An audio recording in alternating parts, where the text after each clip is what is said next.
Bonjour, bienvenue chez Powerfoil. J'ai derrière moi la nouvelle capsule de planche V3 en carbone pro. Donc c'est la version ultra légère en carbone Biax. C'est une série limitée avec des couleurs que vous avez choisies, puisqu'on avait fait un petit concours, un petit test de plusieurs couleurs sur les réseaux sociaux. Donc qui existent en 3 tailles différentes, 4,8, 5,2 et 5,8. Ce sont vraiment des planches qui sont ultra légères. On est entre 5,5 kg et 6 kg. Ce sont des planches qui vont vous permettre de gagner 3-4 kg par rapport aux versions classiques. C'est pas tout à fait le même shape, les rails sont plus creusés, les planches sont plus étroites. Ce sont des planches qui sont faites pour des gabarits de 65 à 90, 100 kg pour la plus grande. Ce sont des planches ultra performantes qui peuvent être achetées en première planche sur les planches, sur une 4,8 sur des petits gabarits, sur la 5,2 pour des gabarits autour de 75 kg. Et tous les gabarits au-dessus de 85 vont partir sur la 5,8.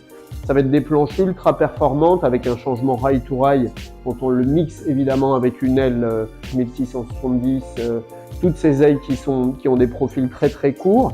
C'est aussi super bien de la mixer avec un mat 90 qu'on a en série limitée avec autant de planches, le mat noir.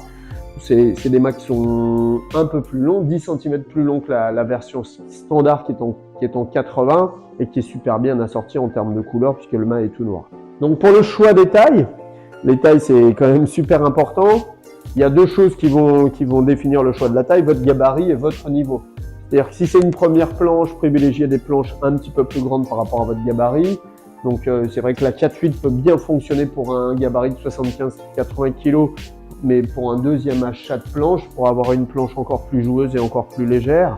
Ou sinon, pour quelqu'un qui débute, privilégiez plutôt la 5,2. Puisqu'en fait, si vous débutez, vous allez avoir besoin d'une planche un peu stable avec du volume. Et si vous êtes déjà adepte du e-foil et du foil, là on peut réduire un petit peu la taille de la planche. Voilà, donc si vous avez des questions, vous le savez, n'hésitez pas à nous poser des petites questions par téléphone, par mail, ce que vous voulez. Merci beaucoup, à bientôt, ciao.